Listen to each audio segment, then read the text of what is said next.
Sobat Penelitian, Assalamualaikum warahmatullahi wabarakatuh. Selamat pagi, siang, malam dimanapun kalian berada dan semoga senantiasa dalam keadaan baik. Amin. Salam jumpa dengan saya, Afifah Olaya ini pada acara New UKMP Connect keempat yang akan membahas seputar publikasi. Sebelum ke pembahasan kita, saya mau tanya dulu nih ke sobat-sobat sekalian. Menurut kalian, publikasi penting nggak sih? Coba tulis di kolom komentar ya.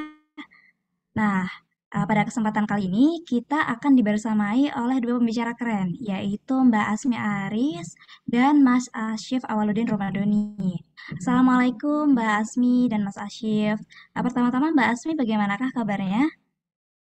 Waalaikumsalam warahmatullahi wabarakatuh. Alhamdulillah baik. Alhamdulillah. Bagaimana dengan Mas Asyif? Kabar baik, Mas? Alhamdulillah Mbak Afifa sehat banget nih, tapi ya agak flu sedikit sih, tapi no matter nggak masalah. Semoga sehat-sehat ya semuanya. Amin, amin. Semoga sehat-sehat juga nih Mas Asyif dan Mbak Asmi. Sebagai perkenalan teman-teman, Mbak Asmi merupakan alumni Universitas Negeri Yogyakarta yang saat ini menempuh pendidikan S2 Ilmu Kimia di Universitas Indonesia. Kemudian Mas Asyif juga alumni Universitas Negeri Yogyakarta, sudah lulus Magister Pendidikan Sejarah dan saat ini bekerja di Lembaga Penjaminan Mutu dan Pengembangan Pendidikan atau LPMPPUNY. Tentunya kedua pembicara kita sudah melakukan berbagai publikasi yang terindeks nih, baik dalam jurnal nasional maupun internasional. Nah, kedua pembicara hebat kita akan membersamai New UKMP Connect keempat untuk mengupas mengenai publikasi, termasuk nanti penulisan karya ilmiah. So, stay di acara kali ini bisa dipersiapkan catatan kalian karena informasi mengenai publikasi dan penulisan karya ilmiah akan penting dan sayang jika dilewatkan. Nah, mengawali sesi kali ini, saya akan bertanya terlebih dahulu ke Mbak Asmi. Nah, Mbak, boleh tolong dijelaskan sebenarnya apakah yang dimaksud dengan publikasi itu? Baik. Mungkin banyak banget ya kalau misalnya eh, kita di kampus di awalnya tuh selalu berkaitan sama publikasi. Dosen-dosen lagi juga selalu bilang publikasi dan sebagainya. Sebenarnya saya mau pecahkan dulu sama teman-teman semuanya. Mungkin untuk orang awam ya, untuk orang yang pertama kali tahu publikasi itu apa sih? Sebenarnya kalau misalnya dibilang publikasi itu banyak sekali. Ada yang misalnya bukan hanya jurnal, artikel, publikasi di koran pun juga termasuk publikasi. Apalagi juga misalnya di website seperti website kampus, majalah itu juga termasuk publikasi. Namun ada yang berbeda. Yang berbeda itu apa? Misalnya ilmiah, ada artikel ilmiah. Kalau misalnya kita sebagai seorang ilmuwan kadang itu disebutnya sebagai publikasi ilmiah. Publikasi itu apa sih? Publikasi itu adalah setiap tindakan atau rencana untuk lebih menyatakan kualitas suatu tulisan kita agar lebih menarik halayak dan tidak hanya disimpan oleh kita sendiri. Dan adanya publikasi ini nanti masyarakat itu nggak hanya mahasiswa tapi masyarakat halayak umum itu akan menarik perhatian ke tulisan kita apalagi di masa yang akan datang. Mungkin banyak yang sering mendengar publikasi itu, I'm sorry, ini kayaknya ada sound yang ini ya, musik, mohon maaf banget. Ya, jadi kalau misalnya publikasi itu uh, ada yang dibilang dulunya itu apa sih gunanya publikasi cuma masukin di jurnal artikel, sebenarnya ini adalah satu tindakan satu langkah lebih maju. Nanti ke depannya bisa jadi publikasi kita itu digunakan, idenya digunakan, terbitan yang kita lakukan di berbagai website ataupun juga yang berindeks tinggi itu nanti digunakan di masa akan datang, apalagi khususnya orang profesional. Mungkin orang yang kerja misalnya untuk yang pebisnis atau yang untuk yang kerja pegawai itu nggak penting, tapi kalau misalnya udah jadi profesional apalagi ilmuwan peneliti itu sangat penting sekali. Karena kenapa? Nanti kalau misalnya kita mau melakukan penelitian, melakukan publikasi, bisa jadi publikasi kita itu sudah ada bertahun-tahun sebelumnya, dan kita bisa menjadi orang pertama. Makanya kenapa dibilang publikasi itu menceritakan itu lebih mengarah bagaimana sih kualitas kita dapat diakui pada saat ini ataupun di masa yang akan datang, kayak gitu.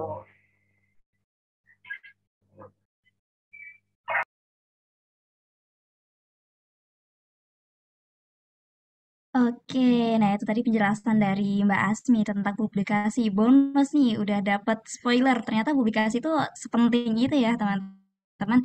Nah, berikutnya tadi Mbak Asmi juga sempat menyinggungkan publikasi itu banyak banget. Nah, gimana dengan publikasi ilmiah, Mbak? Sebenarnya apa-apa aja jenis publikasinya dan gimana sih perbedaan di antara publikasi yang berkaitan dengan artikel ilmiah ini? Oke, baik. Jenis-jenisnya ya. Sebenarnya banyak banget sih kalau jenisnya. Kalau misalnya pun kita 4 tahun kuliah di S1 tuh nggak hanya cukup untuk mempelajari satu dua jenis. Apalagi kalau misalnya udah publikasi ilmiah berbagai indeks ya. Nah, mungkin saya akan menjelaskan yang secara umum, general, apalagi yang bisa dijangkau, apalagi untuk kita mahasiswa. Karena jujur saja, nggak ada mata kuliah cara publikasi ilmiah. Itu nggak ada sama sekali. Itu adalah poin plus skill kita, bagaimana kita tuh bisa mengupgrade skill kita, apalagi kerjasama dengan orang-orang profesional, seperti siapa dosen, kayak gitu. Nah, untuk yang jenisnya sendiri itu ada banyak. Ada yang secara umum, saya jelaskan dari yang kayak umum aja ya, sampai yang tinggi. Pertama itu ada Google Scholar, misalnya publikasi ilmiah itu ada yang indeksnya itu jenisnya itu ada yang Google Scholar, ini lebih umum sekali. Ini lebih umum yang bisa cara lebih populer di mahasiswa dan juga kalangan, karena indikasi jurnal ini melalui pencariannya itu lebih mudah, dan tapi itu juga di di di disimpan sih, kayak lebih ada kerjasamanya dengan instansi terkait. Kalau misalnya yang kedua itu ada namanya General Index, itu dari DOAJ, the Directory of Open Access Journal. Itu lebih ada tingkat level keduanya untuk jenisnya, tapi untuk masuk di sini pun juga udah ada banyak kampus yang menerapkan ini. Misalnya seperti di UI itu udah di atas levelnya ini. Kalau misalnya UN-nya itu juga udah ada, itu ada indeksnya udah lebih tinggi lagi. Kayaknya udah di OEG sendiri itu udah ada di UNY.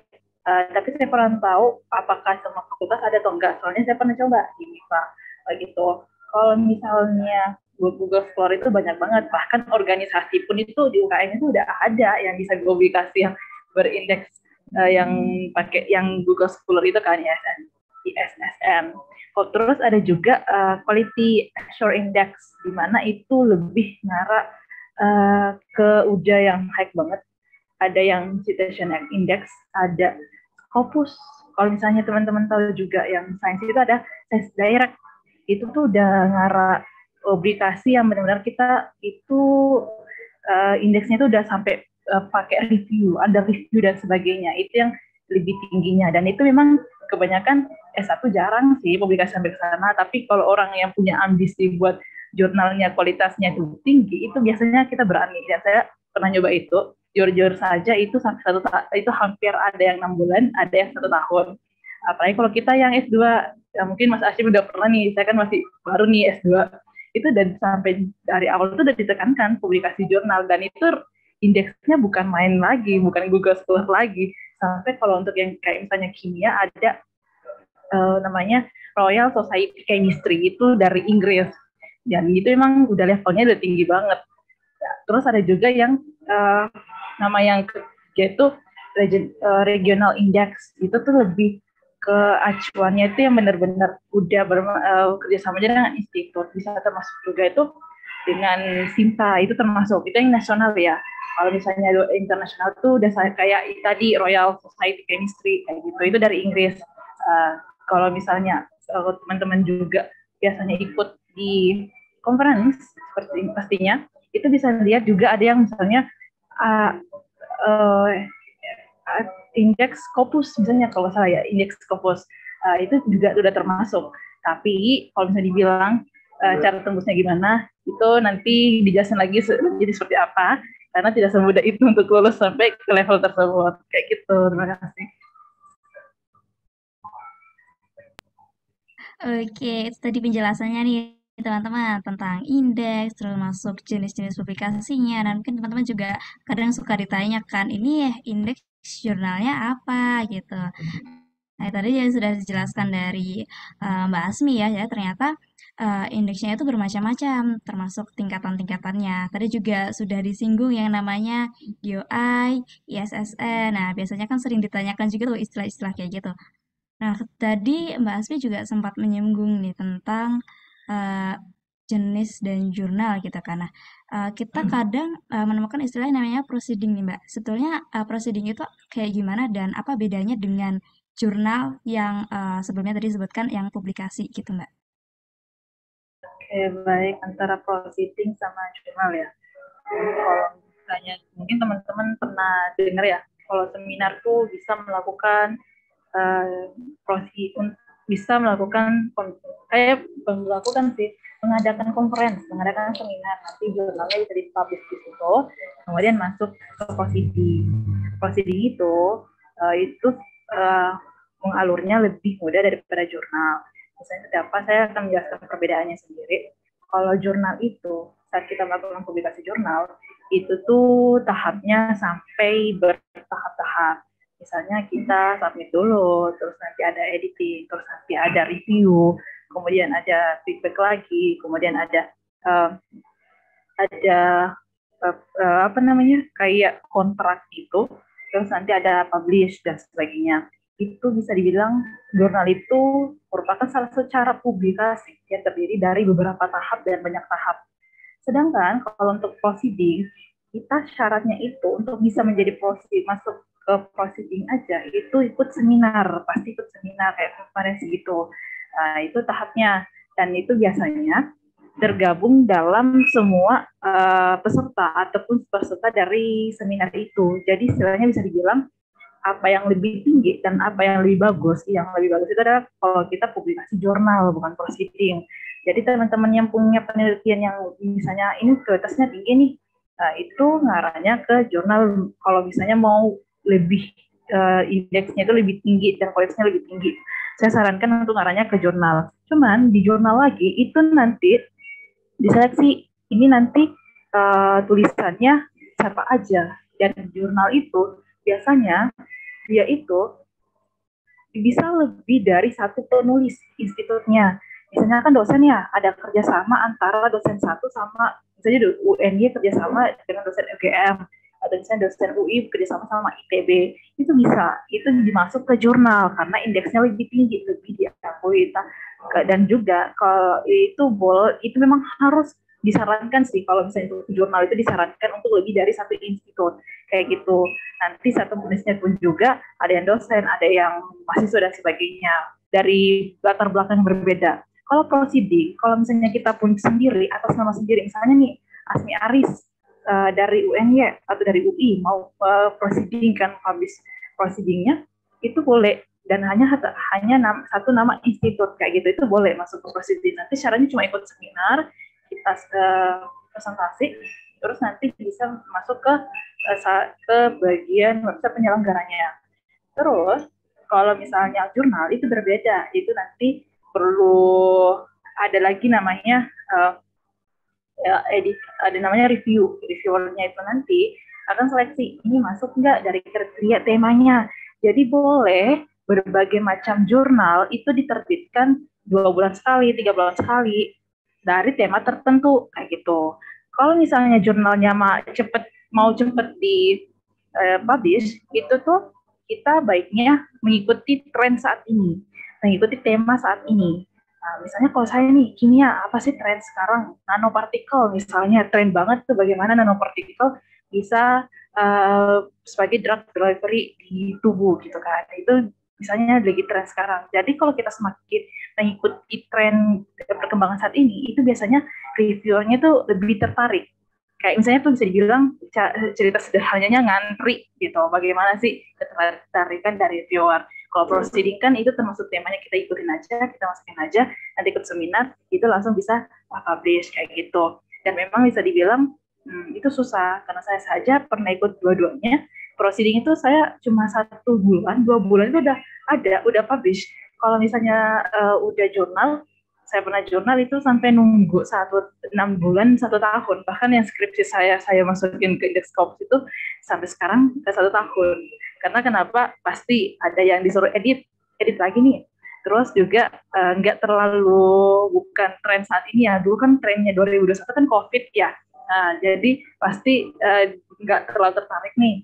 Terus belum lagi kita nunggu. Kita kan bukan hanya satu-satunya orang ya yang melakukan publish gitu kan. Kita kan bukan satu-satunya jurnal. Ada orang lain yang publish jurnal. Jadi kalau orang lain sendiri itu terlambat melakukan editing pada jurnalnya itu, kita juga bisa jadi terlambat. Makanya itu bisa dibilang kalau jurnal itu bisa jadi 2 bulan sekali, 3 bulan sekali, tapi juga itu indeksnya tergantung indeksnya masing-masing. Ada yang nasional, ada internasional, kayak gitu. Jadi teman-teman yang menurut saya, saran saya, kalau misalnya mau yang lebih kompeten atau misalnya lebih menantang, langsung aja ke jurnal. Tapi seperti yang juga kita tahu, itu seperti berdarah-darah sih kalau jurnal, kalau masuknya seperti apa. Kalau misalnya mau ya gampang-gampang ya proceeding aja. Tapi saran saya, kalau mau belajar dari yang kecil dulu sampai yang ke besar, kayak gitu. Terima kasih. Oke, terima kasih Mbak Asmi. Ya, itu tadi ya teman-teman dari Mbak Asmi sudah menjelaskan mulai dari tentang publikasi, terus baik tadi jenis-jenis publikasinya, terus tadi termasuk ada indeks, mulai dari tingkatannya yang paling bawah, sampai tadi sudah disinggung juga tentang Scopus gitu. Terus ada juga tentang proceeding dan juga jurnal. Nah, baik, terima kasih Mbak Asmi karena sudah menyampaikan sebagaimana tadi ya sudah disampaikan juga teman-teman, kita jadi lebih tahu apa saja publikasi itu dan beberapa istilah-istilah yang kadang kita kerap temui tapi kita masih bingung sebenarnya ini itu apa sih kayak gitu. Nah, kemudian sesi yang berikutnya nih teman-teman di UKMP Connect keempat ini kita akan dibersamai oleh Mas Asyif. Menyambung dari pertanyaan terakhir yang saya sampaikan pada Mbak Asmi tadi ya Mas, jika dari conference kita bisa mengunggah ke jurnal gitu. Tapi sebetulnya ketika kita memasukkan dari paper untuk ke conference, yang dimana conference itu memang menjanjikan tulisannya untuk terbit ke jurnal nih.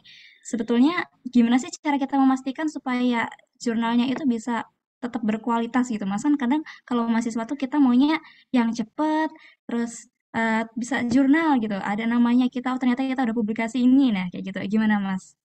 Oke, kalau ditanya masalah itu sebenarnya pilihan ya teman-teman gitu kan Mbak Afifah dan teman-teman semuanya, ada Mbak Asmi juga. Kita bisa memilih sih apakah kita itu mau memilih mau diterbitkan di proceeding seminar nasional atau seminar internasional ataupun di jurnal seperti itu. Tetapi memang kita harus berhati-hati karena nggak semua jurnal atau nggak semua seminar itu kredibel teman-teman. Nah, maka dari itulah kalau istilahnya itu namanya adalah jurnal predator teman-teman atau apa namanya penyelenggara seminar yang abal-abal seperti itu. Nah, untuk itu gimana cara kita untuk memastikan biar jurnalnya itu nggak predator gitu kan ya, atau mungkin seminarnya itu nggak abal-abal, itu istilahnya kita bisa ini sih yang pertama kita cek dulu. Kalau misalkan kita ikut seminar nasional atau seminar internasional, kita cermati penyelenggaranya itu siapa kira-kira seperti itu. Apakah penyelenggaranya itu jelas? Kontak personnya itu jelas, CP-nya, istilahnya narah hubungnya itu jelas atau enggak, mulai dari alamat WhatsApp atau ada kontak apa namanya nomor HP atau nomor WA yang bisa dihubungi, emailnya itu email resmi atau enggak, seperti itu. Nah, itu kira-kira memang benar-benar dipastikan atau enggak, apakah itu benar-benar dipublikasikan di akun sosial media resminya penyelenggara, misalkan ya, kalau misalkan penyelenggaranya di kampus berarti ya itu diunggah di sosmednya kampus atau enggak nih kira-kira seperti itu. Nah, kalau yang publikasi jurnal itu ini sih Mbak, apa namanya kita bisa memperhatikan. Kadang tuh misalkan nih teman-teman, ketika kita udah pernah upload jurnal satu aja, itu nanti kita akan dapat notifikasi di email gitu kan. Nah terkadang ada beberapa informasi dari email itu masuk gitu kan. Nah itu tuh pasti ini apa namanya udah ada call for paper gitu kan, jurnal ini gitu kan. Misalkan jurnal internasional X gitu kan. Ada keterangannya itu ini sudah terindeks apa gitu kan. Tapi apa namanya ada menawarkan ini apa namanya cepat publikasinya itu berlangsung secara cepat kurang lebih proses reviewnya itu 1 sampai 3 hari. Nah, itu udah diwaspadain banget teman-teman. Karena apa? Karena kalau misalkan ada seperti itu udah fix itu nggak mungkin sih gitu loh. Karena jurnal yang berkualitas itu kan pasti proses reviewnya lama ya Mbak ya. Maksudnya karena bukan masalah lama karena ini ya apa namanya reviewernya sedikit, tetapi memang temanya apa, menarik atau enggak. Terus kemudian tata tulisnya gimana, sesuai nggak dengan template-nya, istilahnya seperti itu. Lah kalau misalkan 1 sampai 3 hari, wah itu udah fix sih. Apa namanya, udah abal-abal istilahnya seperti itu. Itu sih. Terus kemudian kalau yang konferensi itu juga kita pastikan gitu kan, selain penyelenggaranya, tetapi kita juga perhatikan luarannya itu bagaimana seperti itu. Karena apa teman-teman, luarannya itu kan kadang ada yang semuanya itu apa ya istilahnya itu accepted ya, mau jadi proceeding atau mau jadi jurnal seperti itu. Tetapi kalau misalkan ditolak bagaimana, rejected bagaimana? Apakah ada mekanisme khusus? Mekanisme khususnya itu misalkan kepada tulisan yang di reject oleh jurnal atau di reject di proceeding, nanti akan ada tawarannya. Tawarannya itu meliputi mungkin di book chapter kah atau di proceeding terindeks terindeks Google Scholar atau ber-ISSN misalkan seperti itu. Nah, itu apa namanya harus ada. Kalau misalkan nggak ada, itu hati-hati teman-teman. Karena kalau misalkan nggak seperti itu, eman-eman dong tulisan kita udah capek-capek penelitian, udah capek-capek nulis ya kan. Nah, masa disalahgunain kan kayak gimana gitu kesannya kan sakit banget gitu istilahnya seperti itu. Itu sih kurang lebihnya kalau kita bisa memastikan apakah jurnal itu berkualitas atau apa namanya konferensi itu jelas, berkualitas, bertanggung jawab seperti itu kurang lebihnya. Oke, nah itu tadi ya teman-teman. Jadi kita memang harus berhati-hati nih, jangan dengan iming-iming cepat, terus akhirnya kita udah terlalu bersemangat untuk segera unggah supaya punya karya gitu ya. Tapi ternyata hasilnya itu tidak sesuai. Ternyata publikasinya malah masuk ke jurnal predator. Nah itu. Tapi sebetulnya sebuah jurnal itu kan kadang kalau dari mahasiswa ya Mas ya, rata-rata kita anggap wah mahal nih mau publikasi. Nah sebenarnya ya secara umum ketika kita mau publikasi itu kita perlu menyiapkan biaya berapa sih Mas? Oke, kalau ditanya biaya berapa, sebenarnya kita bisa pinter-pinter milih loh teman-teman. Banyak loh istilahnya itu jurnal yang terindeks Sinta misalkan, atau terindeks Scopus itu yang gratis itu banyak gitu kan. Contoh nih, spill aja gitu kan. Misalkan seperti jurnal yang apa namanya dikelola oleh instansi pemerintahan. Misalkan kalau saya kan latar belakangnya dari sejarah nih Mbak. Nah, contoh aja kayak jurnal yang dikelola oleh BPCB atau BPNB, Balai Pelestarian Cagar Budaya, Balai Pelestarian Nilai Budaya gitu kan. Itu tuh rata-rata gratis seperti itu ya. Terus kemudian di Kemdikbud misalkan, Kemdikbud itu banyak banget loh teman-teman, ada jurnal seperti jurnal pendidikan dan kebudayaan, lalu kemudian ada jurnal apa namanya ini apa namanya intinya pendidikan vokasi. Nah, itu tuh gratis teman-teman. Terindeksnya bagus ya kan, terindeks Sinta apa namanya dari Sinta 1 sampai Sinta 6 gitu kan, berkualitas, reviewernya jelas gitu kan, dan itu gratis. Bagaimana dengan jurnal internasional? Jurnal internasional pun juga banyak yang gratis seperti itu. Tetapi kalau misalkan ada sih beberapa tulisan di jurnal ataupun di apa namanya di ini ya di seminar internasional itu biasanya ada yang berbayar juga. Nah, kalau berbayar itu relatif kisarannya itu kalau jurnal terindeks nasional ya teman-teman itu paling kecil itu sekitar 300.000 seperti itu. Paling kecil tuh sekitar 300.000. Nah, kalau misalkan paling mahal gitu kan ya biasanya itu kalau Sinta 1 ya, Sinta 1 jadi itu gini teman-teman biar gak bingung ya. Sinta itu apaan sih? Lalu Scopus itu apaan sih kayak gitu. Jadi Sinta itu adalah apa namanya indeks yang dilakukan oleh Kemdikbud, Kementerian Pendidikan dan Kebudayaan gitu kan, melalui Badan Dirjen Pendidikan Tinggi istilahnya seperti itu. Nah, namanya Sinta gitu kan. Nah, jadi Sinta itu ada levelnya dari level 1 sampai level 6. Nah, kalau level 1 itu pasti mayoritas itu udah terindeks Scopus. Nah, kalau terindeks Scopus itu terindeks internasional, teman-teman. Itu Scopus itu lembaganya dari Belanda. Biasanya itu sekitar 4 sampai 6 juta, bahkan ada yang 13 juta, teman-teman, sampai 20 juta. Itu kalau yang terindeks Scopus. Tapi kalau jurnal nasional yang terindeks Scopus itu 4 juta, 5 juta, 6 juta itu ada. Tapi apakah ada yang di bawah itu? Banyak, teman-teman.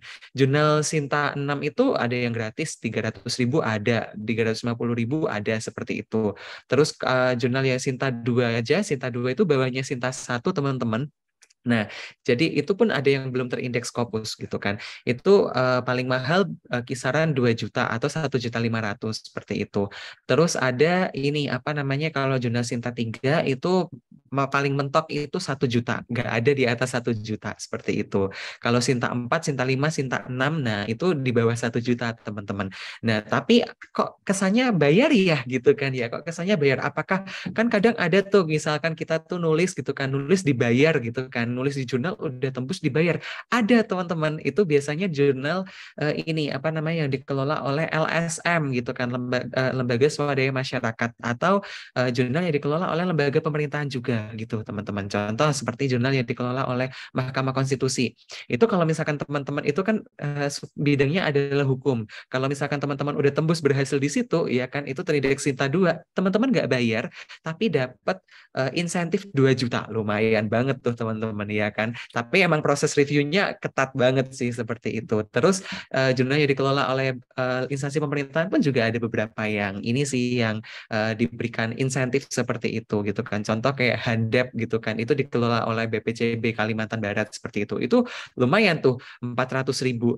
Lalu kemudian jurnal Patanjala gitu kan, BPNB apa namanya, BPNB Jawa Barat itu malah penulisnya dikasih fee 300 sampai 500.000 seperti itu, nggak bayar tapi dapat fee gitu. Jadi silakan teman-teman bisa cari ini sih apa namanya, informasi biayanya di laman website masing-masing jurnal gitu.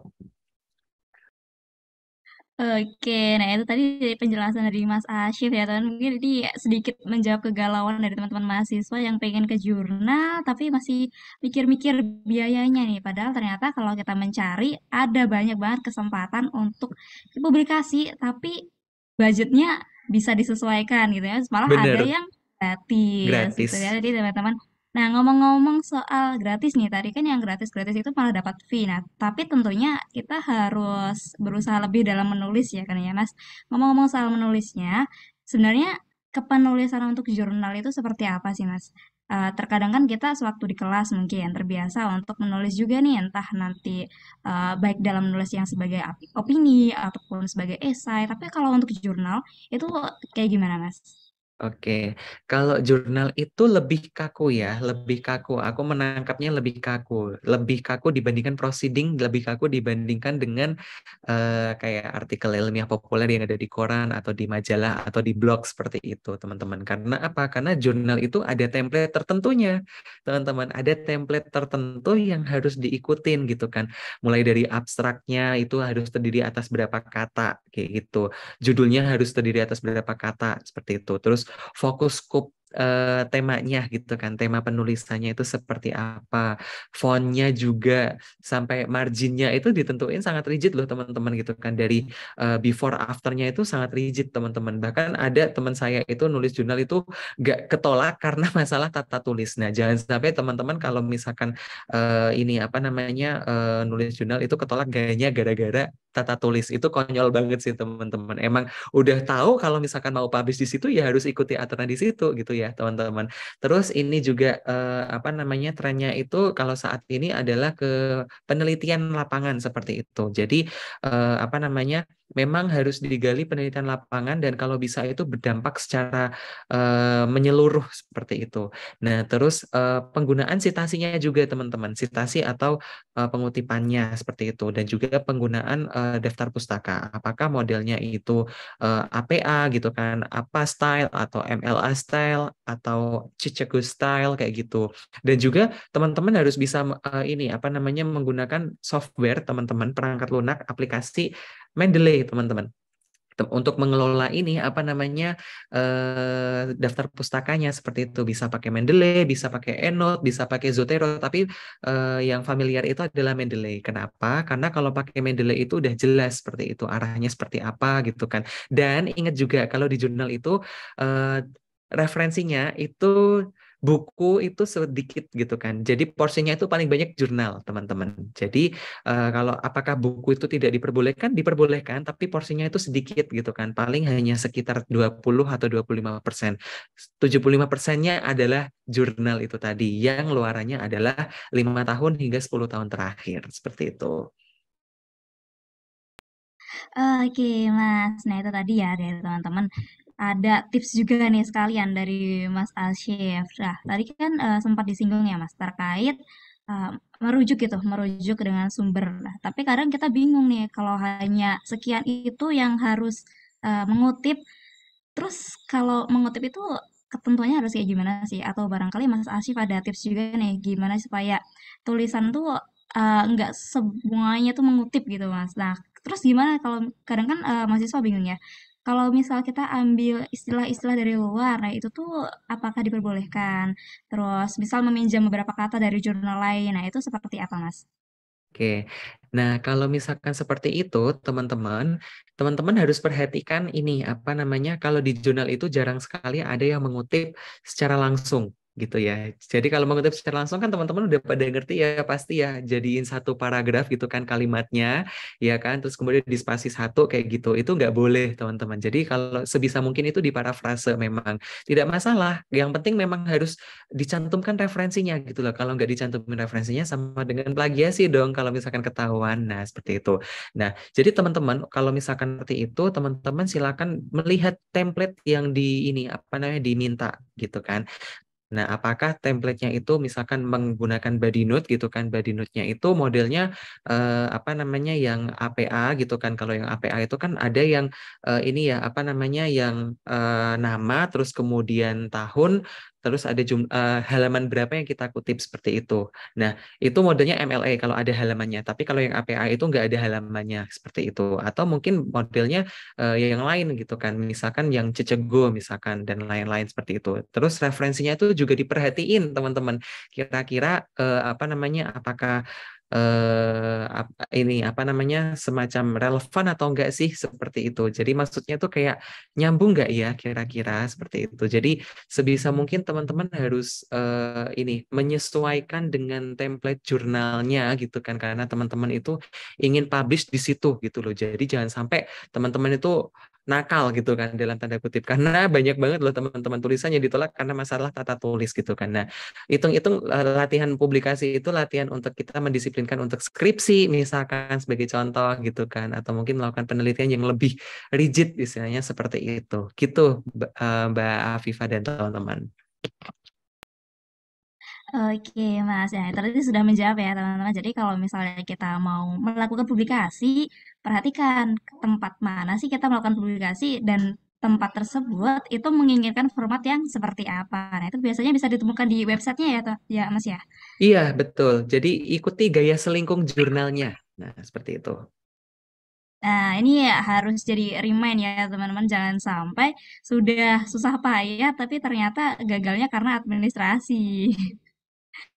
Oke, next nih Mas, karena tadi juga sudah disinggung tentang jurnal internasional dan internasional, termasuk penulisannya. Sebetulnya ada perbedaan tidak antara kita akan submit untuk penulisan di jurnal nasional dengan jurnal yang internasional, Mas? Sejauh ini sama saja sih teman-teman gitu kan Mbak Afifah dan teman-teman semuanya sama aja gitu. Jadi istilahnya itu ketika kita ingin submit jurnal itu kita yang jelas apa namanya bisa kita lihat panduan yang ada di laman jurnalnya. Apakah kita harus membuat akun terlebih dahulu atau mungkin kita langsung kirim ke email seperti itu, kirim ke email editor atau kirim ke email pengelola jurnalnya seperti itu. Nah, jadi apa namanya sama saja sih gitu loh. Tahapannya pun juga sama kok, teman-teman. Yang membedakan adalah bahasanya, seperti itu. Kalau di nasional itu kan mayoritas menggunakan bahasa Indonesia, seperti itu. Tapi tidak menutup kemungkinan ada yang berbahasa Inggris. Nah, seperti itu. Terus kalau yang internasional pasti harus mengikuti bahasa internasional dong tentunya. Kalau misalkan jurnalnya di bahasa asing, bahasa Inggris gitu kan. Atau kalau misalkan teman-teman bisa bahasa yang lain, bahasa Fransai misalkan Prancis gitu kan. Nah, itu boleh kayak gitu. Terus kemudian bahasa Mandarin misalkan. Nah, itu juga boleh gitu kan. Tapi memang rata-rata adalah bahasa yang resmi diakui oleh PBB seperti itu. Nah, untuk prosesnya sendiri sama sih. Setelah kita submit jurnalnya, mengumpulkan jurnalnya, itu nanti akan ada pengecekan dari apa namanya editor terlebih dahulu biasanya itu. Pengecekan biasanya sesuai nggak sih dengan tata tulisnya, dengan gaya selingkungnya. Nah, kalaupun misalkan udah sesuai, lalu kemudian dilanjutkan ke proses review. Nah, review ini dilakukan oleh reviewer. Nah, masing-masing jurnal punya kebijakannya ya gitu kan. Apakah reviewernya itu ada satu reviewer atau dua reviewer seperti itu. Nah, itu biasanya di ini sih apa namanya disesuaikan oleh apa namanya oleh pengelola jurnal itu sendiri. Nah, nanti setelah proses review itu dikembalikan kepada penulis untuk diperbaiki. Nah, setelah diperbaiki itu ada dikirimkan lagi, dikumpulkan ulang. Nah, setelah itu mau direview lagi atau langsung di-accept gitu kan diterima gitu. Itu tergantung dari masing-masing pengelola jurnal seperti itu. Dan kemudian ada accepted, setelah accepted kemudian publish seperti itu. Berhasil deh dipublikasiin. Wah, oke itu tadi ya teman-teman antara internasional dan nasional itu sama, yang membedakan adalah bahasanya gitu. Kembali lagi ketika nanti kalian teman mau mengunggah, perhatikan tempat di mana kalian mau submitnya dan bagaimana ketentuannya gitu. Pasti memang selalu ada pedomannya ya Mas ya di setiap Iya, website gitu. mm-mm. Ada template-nya Ya, pasti. jadi jangan khawatir gitu teman-teman. Nah, terus tadi juga sempat disinggung nih kalau ternyata dari sebuah tulisan sampai ke publikasi itu ada banyak banget ya tahapannya. Terus Mm-mm. itu kadang kan kita galau nih Mas, kok ini lama sekali? Atau sebenarnya memang seperti itu Mas tahapan-tahapannya untuk publikasi ke jurnal? Oke, kalau ditanya normalnya ya, normalnya itu biasanya kisaran ini sih tergantung dari volume terbitan berkala dari jurnal itu sendiri gitu kan. Ada yang jurnalnya itu terbit 1 tahun itu ini ya apa namanya mengeluarkan 3 volume. Berarti kita bisa hitung oh berarti tiap 4 bulan sekali itu terbit kayak gitu. Oh ada yang 1 tahun 2 kali. Oh ada yang 1 tahun 5 kali itu ada gitu kan. Nah itu biasanya seperti itu. Tapi memang apa namanya kalau prosesnya lama itu banyak sebab teman-teman. Apakah yang pertama gitu kan? Mungkin tema kita nggak menarik gitu kan. Kalau misalkan tema kita nggak menarik, berarti kita harus ini apa namanya menunggu lebih lama lagi gitu kan. Jadi teman-teman bisa mencari tema penelitian atau tema tulisan yang baru in saat ini kayak gitu. Atau mungkin dikaitkan dengan apa namanya hal-hal yang di luar negeri itu nggak ada seperti itu. Itu mungkin kearifan lokal atau mungkin apa namanya kayak keunikan khas dari Indonesia itu seperti apa kayak gitu. Itu akan lebih menarik seperti itu. Lalu kemudian bisa jadi itu prosesnya lama karena apa namanya proses dari kitanya sendiri yang tidak segera untuk memperbaiki revisi atau perbaikan dari eh, reviewer atau editor seperti itu. Karena kan kadang ada ya teman-teman udah dikasih perbaikan tapi kita nggak segera memperbaiki gitu kan. Bukannya ada ya jurnal yang istilahnya itu langsung auto diperbaiki sama reviewernya. Ya ada sih, tapi itu jurnal yang abal-abal ya teman-teman gitu kan. Ya jurnal kan istilahnya bahasanya gini, kalau lu mau publish di gue ya lu harus ikutin aturan gue gitu kan. Masa gue yang susah-susah kayak gitu. Ibaratnya kan lu yang minta tolong gue untuk mempublikasikan tulisan lu gitu kan, bahasa anak Jaksel kan kayak gitu ya teman-teman gitu kan. Jadi tolong bisa segera untuk diperbaiki seperti itu.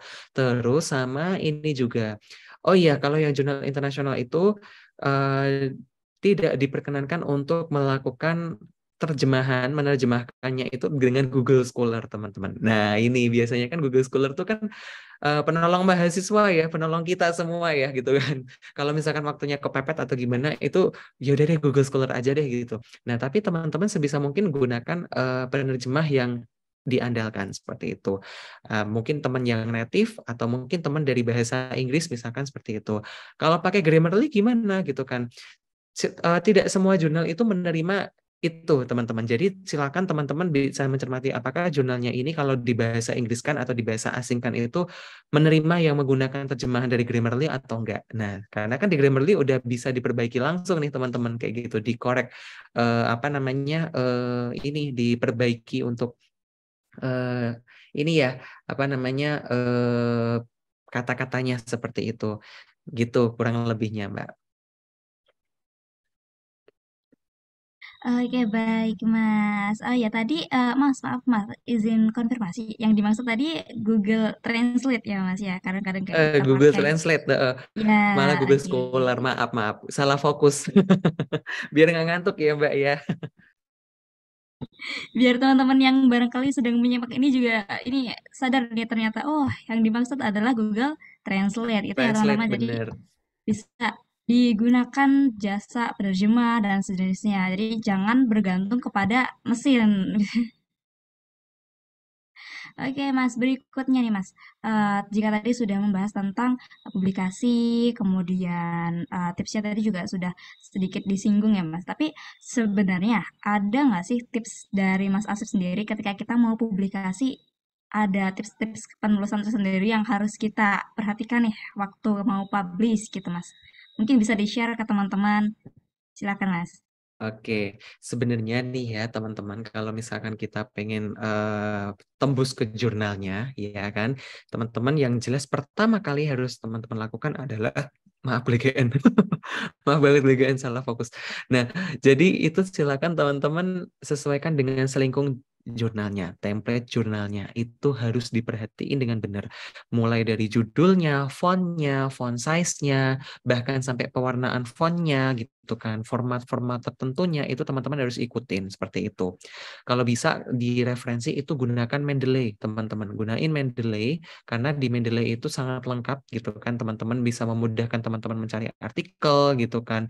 Dan itu pun juga akan membantu teman-teman untuk menyusun daftar pustaka gitu kan, biar enggak ini apa namanya, biar enggak tulis manual istilahnya seperti itu. Terus yang kedua, teman-teman harus cermati kira-kira judul yang lolos itu seperti apa. Nah, kalau judul yang lolosnya adalah seperti ini, ya kan, misalkan judul yang lolos mayoritas adalah kalau misalkan teman-teman, kalau saya latar belakangnya dari pendidikan sejarah ya, teman-teman. Nah, berarti temanya adalah pembelajaran sejarah pada abad 21 misalkan.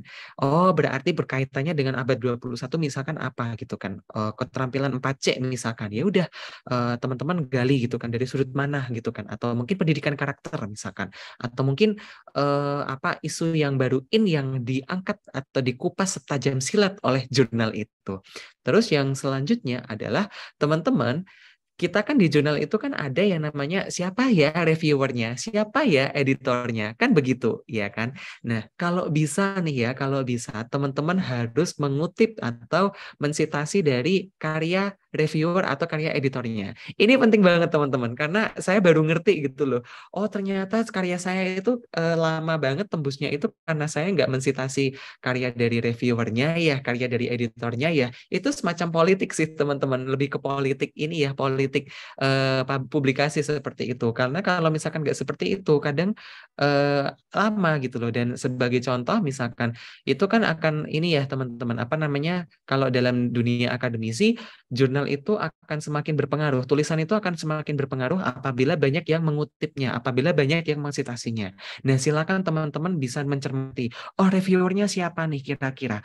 Oh, misalkan Profesor X misalkan. Oh ya udah cari karyanya Profesor X yang kira-kira relevan dengan penelitian yang akan teman-teman lakukan atau tulisan yang akan teman-teman publikasikan.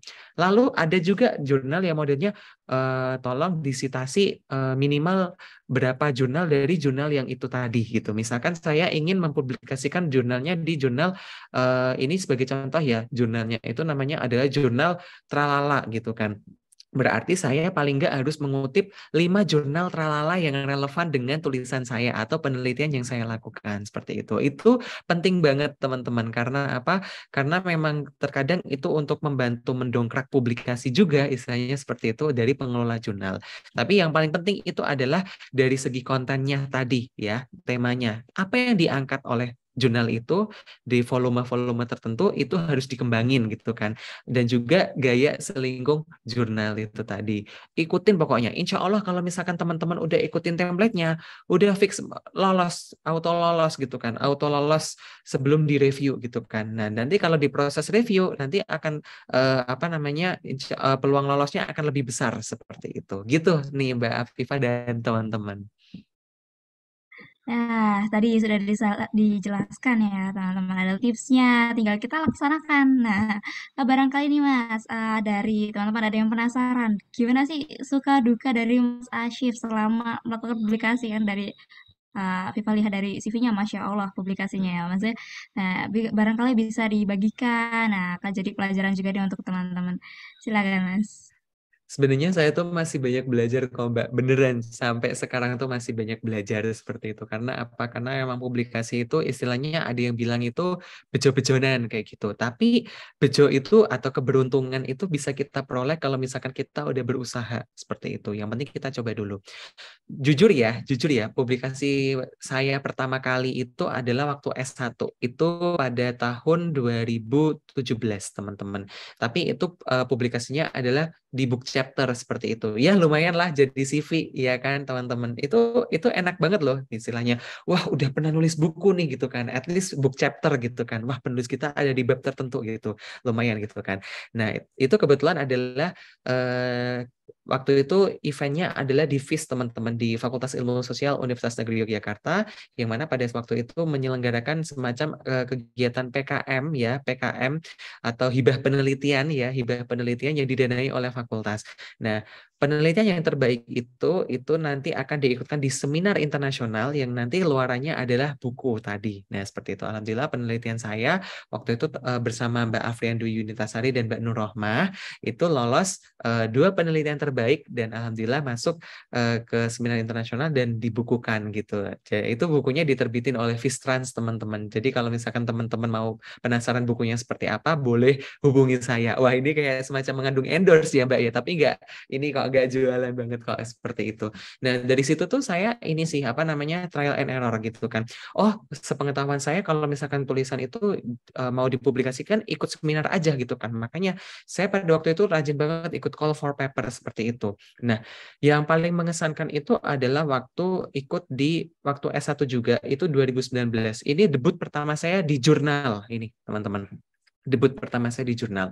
Tapi pada waktu itu gitu kan, saya juga ikut seminar gitu kan.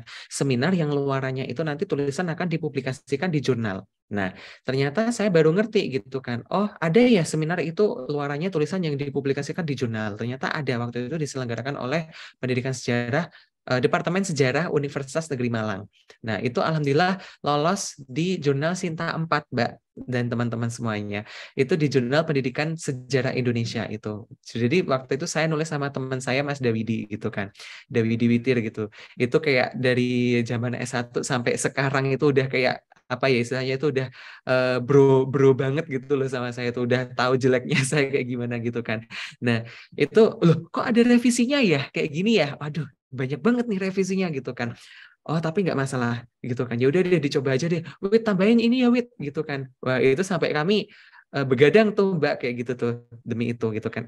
Nggak tak nyangka dan nggak dinyana-nyana, ternyata lolos kayak gitu. Alhamdulillah banget gitu kan. Alhamdulillah lumayan lah Sinta 4 gitu kan. Sinta 4 kan nggak rendah-rendah banget, nggak tinggi-tinggi banget. Istilahnya di tengah-tengah gitu kan. Ya lumayan, alhamdulillah lumayan buat CV gitu kan. Nah, berkecimpung di Scopus sama di Sinta 2, Sinta 1 itu baru S2 ini teman-teman. Dan kalau boleh jujur ya teman-teman, kalau boleh jujur, pengalaman saya waktu S2 awal itu saya mulai publikasi itu dari semester 1, teman-teman. Dari semester 1 mulai saya kuliah gitu kan. Dan saya itu modelnya saya ikuti kata-kata dosen saya. Kalau misalkan kita mau publish ya, accepted tulisan kita, itu kita jangan coba di satu jurnal aja Mas, tapi di banyak jurnal. Jadi kita harus punya banyak tulisan, ya kan, banyak tulisan, tapi kita publikasikan di beberapa jurnal. Siapa tahu nanti kita sembari menyebar jaring, nanti akan dapat ikannya. Bahasa Prof saya gitu, Prof Aman itu kebetulan pembimbing tesis saya seperti itu. Nah, ternyata waktu saya awal-awal coba waktu semester 1, saya masih idealis nih teman-teman. Semester 1 saya coba satu jurnal. Kok nggak tembus-tembus ya, ya Allah, ini kira-kira bisa nggak ya gitu kan. Kayak galau loh teman-teman. Karena apa? Kalau misalkan kita itu nggak tembus publikasi, kita nggak dapat ijazah. Serius, kita nggak akan dapat ijazah teman-teman. Ya eman-eman dong, sangat disayangkan dong kita kuliah S2, S3, tapi kok nggak dapat ijazah. Kan menangis gitu ya ibaratnya teman-teman gitu kan. Ya, terus kemudian coba deh gitu kan, coba oke. Karena waktu itu saya nyobanya satu jurnal. Semester 2 saya coba banyak jurnal. Saya ikut juga seminar internasional seperti itu. Nah, alhamdulillah ternyata tembus teman-teman. Saya sangat bersyukur ibaratnya itu. Sangat bersyukur karena apa? Semester 2, semester 3 itu alhamdulillah beberapa tulisan saya ada yang tembus di jurnal Sinta 5, ada yang tembus di jurnal jurnal yang terindeks Google Scholar doang gitu kan, belum Sinta seperti itu. Tapi ada juga yang di koran dan ada yang di proceeding seperti itu. Proceeding seminar nasional dan seminar internasional. Nah, itu sangat menyenangkan teman-teman karena apa? Karena prosesnya itu luar biasa banget kayak gitu. Dan yang paling menangis itu adalah jurnal Sinta 2, teman-teman. Itu beneran ya Allah, alhamdulillah banget gitu kan. Karena kan minimal kelulusan adalah jurnal terindeks Sinta 2. Nah, itu prosesnya itu saya uploadnya bulan Agustus gitu kan, bulan Agustus 2020. Ke acceptednya itu bulan Desember. Ya Allah, alhamdulillah menjelang sidang nih Mbak saya gitu kan, saya kayak mau nangis gitu kan. Aku dapat ijazah apa enggak ya kayak gitu kan kira-kira. Ya alhamdulillah dapat gitu kan, udah accepted kayak gitu di Jurnal Al-Islah seperti itu teman-teman, yang itu dipublikasikan oleh STAIN Hamzal Wandi Riau seperti itu. Itu terindeks Sinta 2 teman-teman, alhamdulillah. Jadinya itu prosesnya sangat challenging banget. Bahkan sampai sekarang pun saya juga bekerja untuk melakukan penelitian gitu kan. Ini aja revisi Scopus banyak Mbak, ya Allah, mau nangis gitu kan. Tapi so far saya senang gitu loh. Saya menikmati sekali karena apa? Karena ternyata tren yang diinginkan oleh dunia luar negeri itu seperti ini ya gitu loh. Yang mana itu akan bermanfaat buat kita gitu kan untuk pengembangan publikasi di dalam negeri, karena publikasi di Indonesia itu tergolong rendah loh teman-teman seperti itu. Nah, marilah kita berproses untuk ikuti tren yang ada di luar itu seperti apa. Ternyata orang luar negeri itu suka loh dengan penelitian kita, kearifan lokal kita seperti itu, tema-tema yang menarik tentang Indonesia kayak gitu. Itu sih kalau boleh sedikit berbagi. Semoga bisa diambil yang baik seperti itu, dan saya yakin teman-teman pasti bisa gitu kan. Belajar dari proses saya. Yang asalnya idealis satu jurnal aja pasti tembus, tapi ternyata enggak gitu loh. Jadi banyak jurnal dulu kayak gitu. Semangat. Nah, itu sepak terjang ya dari Mas Asyif. Ternyata perjalanannya nggak mudah gitu ya, Mas. Jadi di balik CV yang tertata rapi itu ada nangis-nangisnya ya, Mas. Harus nangis geteh bahasa Jawanya. Itu juga ya, jadi teman-teman jangan menyerah hanya di satu jurnal, tapi kita bisa coba apply di banyak jurnal. Dengan konsekuensi kita juga harus rajin-rajin menulis nih. Uh, tapi tadi dari Mas Asu juga menyampaikan kalau ternyata dari jurnal itu berguna gitu Mas. Tadi untuk ijazah ya Mas ya, tapi itu kan itu untuk S2 ya Mas. Kalau untuk mahasiswa nih, mahasiswa S1 kadang masih terbesit sebenarnya jurnal itu sepenting itu kah? Kalau dari Mas Asif sendiri, dari perspektif Mas Asif yang sekarang juga sudah S2, sudah lulus, seberapa pentingkah kita melakukan publikasi jurnal terutama buat mahasiswa yang dimulai dari mahasiswa S1 gini? Penting banget teman-teman, penting banget. Kenapa? Kalau misalkan teman-teman pertama pengen lanjut S2 dan juga pengen apply beasiswa, wawancara pasti akan ditanyain, udah pernah publikasi? Nah, udah ada pengalaman menulis sebelumnya? Nah, itu penting banget teman-teman. Karena kalau misalkan tidak ada pengalaman seperti itu, teman-teman ya mungkin akan dinomor duakan atau tidak diprioritaskan seperti itu. Karena memang benar teman-teman, waktu teman-teman apply beasiswa S2, mau beasiswa apapun, LPDP atau BPI atau beasiswa apapun itu teman-teman akan ditanyain waktu S1 udah pernah melakukan publikasi atau penelitian atau menulis apa kayak gitu. Itu pertama. Kalau misalkan teman-teman mau lanjut ke S2 seperti itu. Kalau misalkan nggak mau lanjut, misalkan aku mau kerja deh gitu kan. Kerja sebagai apa? Sebagai guru misalkan. Nah, kalau sebagai guru, guru itu ada loh luarannya adalah melakukan penelitian tindakan kelas atau kita melakukan penelitian. Nah, kebetulan saya juga dulunya guru nih teman-teman gitu kan. Salah satu tugas guru itu adalah melakukan penelitian. Nah, publikasi penelitiannya itu pun juga dilakukan di jurnal ataupun di koran, misalkan seperti itu. Itu penting loh teman-teman. Kalau misalkan kita nggak ada channel pengalaman seperti itu, ya berabe dong istilahnya. Kita nggak punya skill siap kerja istilahnya kan seperti itu. Ya kan kalau kita mau terjun ke dunia kerja. Kalau teman-teman nggak mau jadi guru, misalkan jadi peneliti atau mungkin jadi analis, misalkan PNS ya kan. PNS jadi analis apa gitu kan ya. Analis ini, analis ono gitu kan. Nah, aktualisasinya itu juga publikasi jurnal loh teman-teman, seperti itu. Salah satunya juga publikasi jurnal kalau misalkan teman-teman ingin naik jabatan atau naik pangkat gitu loh. Nah, jadi teman-teman harus mulai mengatur strategi seperti itu. Karena apa? Kalau misalkan tidak dimulai dari sekarang, ya mau kapan lagi gitu loh. Dan tidak ada kata terlambat teman-teman. Ayo. Nah, karena di satu sisi itu juga untuk mendisiplinkan teman-teman dalam rangka untuk menulis skripsi ya, menulis skripsi dan juga apa namanya menulis berbagai hal yang lain yang nantinya akan bermanfaat bagi teman-teman di masa yang akan datang. Seperti itu kurang lebihnya. Bukan sekedar penting aja, tapi penting banget gitu ya. Maksudnya tadi banyak PBL, sekali ternyata. Penting banget PBL, loh. penting banget loh. Seperti itu. Banyak banget manfaatnya yang bisa kita dapat dari melakukan publikasi itu. Nah, pertanyaan tadi menjadi pungkasan untuk UKM penelitian keempat nih. Ya, sudah banyak sekali informasi yang kita dapat dari pembicara pertama tadi ada Mbak Asmi, kemudian yang kedua ini dari Mas Asyif gitu. Semoga dari acara kita malam ini, teman-teman jadi semakin semangat lagi, terus jadi terbangkitkan untuk, oh ayo aku mau coba publikasi gitu ya. Tadi juga sudah banyak disampaikan nih tips-tipsnya. Tinggal apakah kita mau melakukan atau tidak ya teman-teman. Jadi ayo kita mulai melakukan publikasi, benefitnya sudah disampaikan banyak banget, bisa dicoba, nanti ya pastinya akan terasa bermanfaat untuk teman-teman semua. Mungkin sekian Mas kita untuk acara hari ini gitu.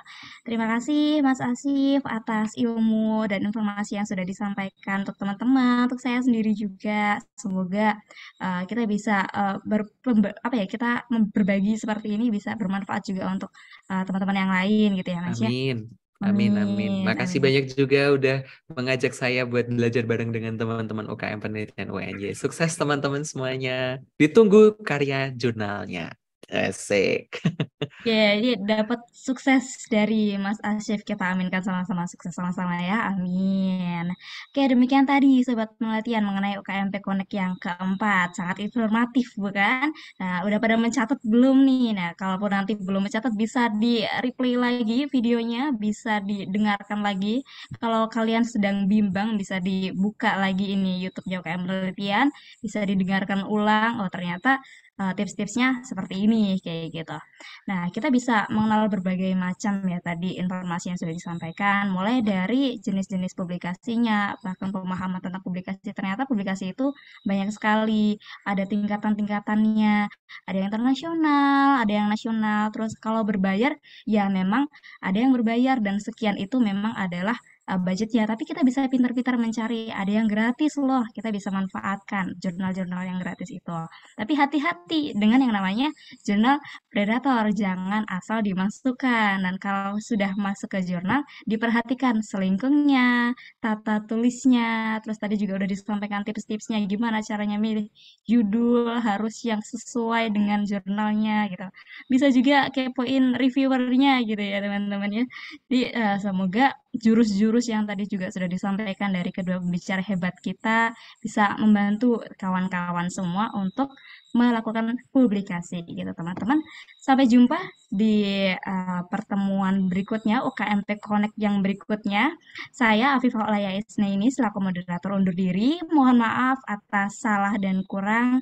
Semoga apa yang kami sampaikan di sini bermanfaat. Apabila nanti ada teman-teman yang mau menyampaikan pengalaman atau pertanyaan, bisa di-drop di kolom komentar di bawah gitu. Jangan lupa subscribe YouTube-nya UKM Penelitian ya. Sampai jumpa.